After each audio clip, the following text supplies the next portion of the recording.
ಇಡ್ಲಿ ದೋಸೆ ಮಾಡೋದಕ್ಕೆ ಅಕ್ಕಿ ನೆನೆಸೋದು ಮರ್ತೋಗಿದ್ರೆ ತಲೆನೇ ಕೆಡಿಸ್ಕೊಳ್ಳೋದು ಬೇಡ.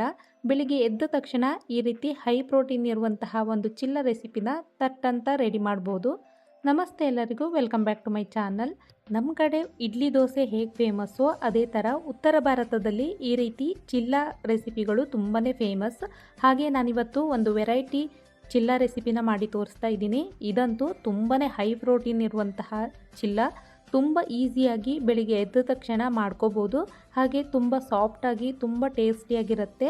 ಇದ್ರ ಜೊತೆ ಚಟ್ನಿ ಆಗಿರ್ಬೋದು, ಸಾಂಬಾರು ಆಗಿರ್ಬೋದು, ಅಥವಾ ಹಾಗೇನೂ ತಿನ್ಬೋದು. ತುಂಬಾ ಚೆನ್ನಾಗಿರುತ್ತೆ.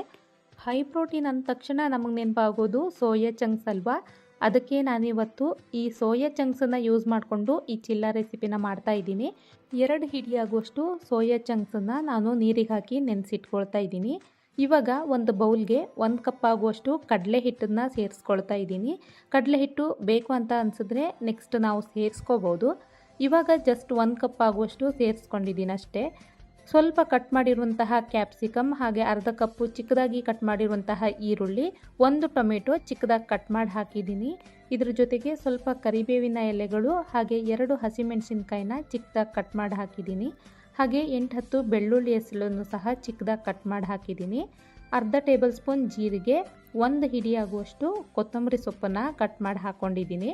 ಇದರ ಜೊತೆಗೆ ಅರ್ಧ ಟೇಬಲ್ ಸ್ಪೂನ್ ಧನಿಯಾ ಪುಡಿ, 1/4 ಟೇಬಲ್ ಸ್ಪೂನ್ ಜೀರಿಗೆ ಪುಡಿ, ಅರ್ಧ ಟೇಬಲ್ ಸ್ಪೂನ್ ಅಚ್ಚ ಖಾರದ ಪುಡಿ, ಹಾಗೆ 1/4 ಟೇಬಲ್ ಸ್ಪೂನ್ ಅರಿಶಿಣ ಸೇರಿಸ್ಕೊಂಡಿದ್ದೀನಿ. ರುಚಿಗೆ ತಕ್ಕಷ್ಟು ಉಪ್ಪನ್ನು ಸೇರಿಸ್ಕೊಂಡಿದ್ದೀನಿ. ಸೋಯಾ ಚಂಕ್ಸನ್ನು ನಾವು 1/4 ಗಂಟೆ ನೆನೆಸಿಟ್ಕೊಂಡ್ರೆ ಸಾಕು. ನೋಡಿ, ಇವಾಗ ಸೈಜಲ್ಲಿ ಡಬಲ್ ಆಗಿದೆ. ಇದರಲ್ಲಿರುವಂತಹ ನೀರನ್ನೆಲ್ಲ ಹಿಂಡಿ ತೆಗೆದು ಇದನ್ನು ಮಿಕ್ಸಿ ಜಾರ್ಗೆ ಹಾಕ್ಕೊಳ್ತಾ ಇದ್ದೀನಿ. ಇದನ್ನು ನಾವು ತರಿಯಾಗಿ ರುಬ್ಕೋಬೇಕು. ಇದಕ್ಕೆ ನೀರನ್ನು ಸೇರಿಸೋಂತಹ ಅವಶ್ಯಕತೆ ಇಲ್ಲ. ಹಾಗೆ ತರಿಯಾಗಿ ಇದನ್ನು ರುಬ್ಕೊಂಡಿದ್ದೀನಿ. ನೋಡಿ, ಈ ಥರ ರುಬ್ಕೋಬೇಕು. ಇದನ್ನು ನಾನು ಮಿಕ್ಸಿಂಗ್ ಬೌಲ್ಗೆ ಸೇರಿಸ್ಕೊಳ್ತಾ ಇದ್ದೀನಿ. ಈ ರುಬ್ಬಿರುವಂತಹ ಸೋಯಾ ಚಂಕ್ಸ್ ಏನಿದೆ, ಇದರಲ್ಲಿ ಯಾವುದೇ ರೀತಿಯ ದೊಡ್ಡ ಪೀಸಸ್ ಇಲ್ಲದೆ ಇರೋ ಥರ ನೋಡ್ಕೊಳ್ಳಿ. ಇವಾಗ ನಾನು ಇದಕ್ಕೆ ಒಂದು ಅರ್ಧ ಗ್ಲಾಸ್ ಆಗುವಷ್ಟು ನೀರನ್ನು ಸೇರಿಸ್ಕೊಳ್ತಾ ಇದ್ದೀನಿ. ಇದನ್ನು ಒಂದು ಸಾರಿ ಕ್ಲೀನಾಗಿ ಮಿಕ್ಸ್ ಮಾಡ್ಕೋಬೇಕು. ಸೋಯಾ ಚಂಕ್ಸ್ ಬದಲಿಗೆ ನೀವು ಪನ್ನೀರ್ ಸಹ ಯೂಸ್ ಮಾಡ್ಬೋದು, ಅಥವಾ ಬೇರೆ ಯಾವುದೇ ತರಕಾರಿಗಳನ್ನು ಸಹ ಇದರಲ್ಲಿ ಸೇರಿಸ್ಕೋಬೋದು. ತುಂಬಾ ಟೇಸ್ಟಿಯಾಗಿರುತ್ತೆ, ಹಾಗೆ ಹೆಲ್ತ್ಗೂ ಕೂಡ ತುಂಬಾ ಒಳ್ಳೆಯದು. ಇದಕ್ಕೆ ನಾನು ನೀರನ್ನು ಸ್ವಲ್ಪ ಸೇರಿಸ್ಕೊಂಡು ಕನ್ಸಿಸ್ಟೆನ್ಸಿನ ಅಡ್ಜಸ್ಟ್ ಮಾಡ್ಕೊಳ್ತಾ ಇದ್ದೀನಿ. ತರಕಾರಿ ಎಲ್ಲ ಸ್ವಲ್ಪ ಜಾಸ್ತಿ ಹಾಕಿರೋದ್ರಿಂದ ಹಿಟ್ಟು ಸ್ವಲ್ಪ ಕಡಿಮೆ ಆಗಿದೆ. ಹಾಗಾಗಿ ನಾನು ಇದಕ್ಕೆ ಮತ್ತೆ 1/4 ಕಪ್ ಆಗುವಷ್ಟು ಕಡಲೆ ಹಿಟ್ಟನ್ನು ಸೇರಿಸ್ಕೊಳ್ತಾ ಇದ್ದೀನಿ. ಮತ್ತು ಕನ್ಸಿಸ್ಟೆನ್ಸಿ ಅಡ್ಜಸ್ಟ್ ಮಾಡೋದಕ್ಕೆ ನಾನಿಲ್ಲಿ ಸ್ವಲ್ಪ ನೀರು ಸೇರಿಸ್ಕೊಂಡು ಮಿಕ್ಸ್ ಮಾಡ್ಕೊಳ್ತಾ ಇದ್ದೀನಿ. ಮಾಮೂಲಿ ದೋಸೆ ಬ್ಯಾಟರ್ ಎಲ್ಲ ಬರುತ್ತಲ್ವ, ಅದಕ್ಕಿಂತ ಸ್ವಲ್ಪ ತಿಕ್ಕಾಗಿರಬೇಕು. ತುಂಬ ನೀರಾಗಿದ್ದರೆ ಚೆನ್ನಾಗಿರೋದಿಲ್ಲ. ನೋಡಿ, ಈ ರೀತಿ ಕನ್ಸಿಸ್ಟೆನ್ಸಿ ಇರಬೇಕು. ಚಿಲ್ಲ ಬ್ಯಾಟರ್ ಇವಾಗ ರೆಡಿಯಾಗಿದೆ. ಜಸ್ಟ್ ಒಂದು 5 ನಿಮಿಷದಲ್ಲಿ ಇದನ್ನು ಪ್ರಿಪೇರ್ ಮಾಡ್ಕೋಬೋದು. ಇವಾಗ ನಾವು ದೋಸೆ ತವಾದಲ್ಲೇ ಇದನ್ನು ಪ್ರಿಪೇರ್ ಮಾಡ್ಕೊಳ್ಳೋದು. ಹಾಗಾಗಿ ದೋಸೆ ತವಾಗೆ ಸ್ವಲ್ಪ ಎಣ್ಣೆ ಹಾಕ್ಕೊಂಡು ಸ್ಪ್ರೆಡ್ ಮಾಡ್ಕೊಂಡಿದ್ದೀನಿ. ಇದಕ್ಕೆ ಜಾಸ್ತಿ ಎಣ್ಣೆ ಅವಶ್ಯಕತೆಯೂ ಇರೋದಿಲ್ಲ. ಇವಾಗ ಒಂದೊಂದಾಗಿ ಚಿಲ್ಲ ರೆಡಿ ಮಾಡ್ಕೊಳ್ತಾ ಇದ್ದೀನಿ.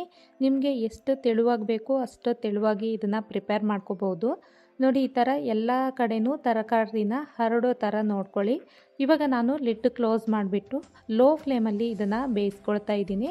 ನಾವು ತರಕಾರಿ ಎಲ್ಲ ಹಸಿಯಾಗಿ ಹಾಕಿರೋದ್ರಿಂದ ಇದನ್ನು ಆದಷ್ಟು ಲೋ ಫ್ಲೇಮಲ್ಲಿ ಕುಕ್ ಮಾಡಬೇಕು. ಹಾಗಾಗಿ ನಾನಿಲ್ಲಿ 2 ಕಡೆ ಮತ್ತೆ ಪ್ರೆಸ್ ಮಾಡ್ಕೊಳ್ತಾ ಸ್ವಲ್ಪ ಹೊತ್ತು ಬೇಯಿಸ್ಕೊಳ್ತಾ ಇದ್ದೀನಿ. ತರಕಾರಿ ಎಲ್ಲ ಚೆನ್ನಾಗಿ ಬೇಯಬೇಕು. ನೋಡಿ, ಈ ಥರ 2 ಕಡೆ ಚೆನ್ನಾಗಿ ಪ್ರೆಸ್ ಮಾಡಿಕೊಂಡು ಬೇಯಿಸ್ಕೊಂಡ್ರೆ ನಮಗೆ ಚಿಲ್ಲ ರೆಡಿಯಾಗಿಬಿಡುತ್ತೆ. ತುಂಬಾ ಹೈ ಪ್ರೋಟೀನ್ ಇರುವಂತಹ ಚಿಲ್ಲ ಇದು. ತುಂಬ ಟೇಸ್ಟಿಯಾಗಿ ಕೂಡ ಇರುತ್ತೆ. ಇದನ್ನು ಖಂಡಿತ ಒಂದು ಸಾರಿ ಟ್ರೈ ಮಾಡಿ. ಇದೇ ರೀತಿ ಎಲ್ಲ ಚಿಲ್ಲಗಳನ್ನು ನಾನು ರೆಡಿ ಮಾಡ್ಕೊಳ್ತಾ ಇದ್ದೀನಿ. ಮಕ್ಕಳ ಬ್ರೇಕ್ಫಾಸ್ಟ್ಗೆ ಹಾಗೆ ಲಂಚ್ ಬಾಕ್ಸ್ಗೆ ಇದು ತುಂಬಾ ಒಳ್ಳೆ ರೆಸಿಪಿ. ನಾವೆಲ್ಲ ಅಕ್ಕಿನ ಹೇಗೆ ಹೆಚ್ಚಾಗಿ ಬಳಸ್ತೀವೋ ಹಾಗೆ ಉತ್ತರ ಭಾರತದಲ್ಲಿ ಈ ಕಡಲೆ ಹಿಟ್ಟನ್ನು ಹೆಚ್ಚಾಗಿ ಬಳಸ್ತಾರೆ. ಇದರಿಂದ ಚಿಲ್ಲ ರೆಸಿಪಿಗಳಾಗಿರ್ಬೋದು, ಅಥವಾ ವಡಾಪಾವು ಈ ಥರ ರೆಸಿಪಿಗಳನ್ನು ಸಹ ಹೆಚ್ಚಾಗಿ ಮಾಡ್ತಾ ಇರ್ತಾರೆ. ಇವತ್ತು ನಾನು ತೋರಿಸಿರುವಂತಹ ಈ ಚಿಲ್ಲ ರೆಸಿಪಿನ ಖಂಡಿತ ಟ್ರೈ ಮಾಡಿ, ಮಿಸ್ ಮಾಡಲೇಬೇಡಿ. ತುಂಬಾ ಟೇಸ್ಟಿಯಾಗಿರುತ್ತೆ. ಹಾಗೆ ಪ್ರೋಟೀನ್ ರಿಚ್ ಆಗಿರೋದ್ರಿಂದ ಎಲ್ರಿಗೂ ಕೂಡ ತುಂಬಾ ಒಳ್ಳೆಯದು. ಮಕ್ಕಳಿಗೆ ಖಂಡಿತ ಮಾಡಿಕೊಡಿ. ಈ ರೆಸಿಪಿ ಇಷ್ಟ ಆದರೆ ಟ್ರೈ ಮಾಡಿ. ಜೊತೆಗೆ ವಿಡಿಯೋ ಇಷ್ಟ ಆದರೆ ಲೈಕ್ ಮಾಡಿ. ಹಾಗೆ ನನ್ನ ಚಾನಲ್ನ ಇನ್ನೂ ಸಬ್ಸ್ಕ್ರೈಬ್ ಆಗಿಲ್ಲ ಅಂದರೆ ಪ್ಲೀಸ್ ಇವಾಗಲೇ ಸಬ್ಸ್ಕ್ರೈಬ್ ಮಾಡ್ಕೊಳ್ಳಿ. Thanks for watching.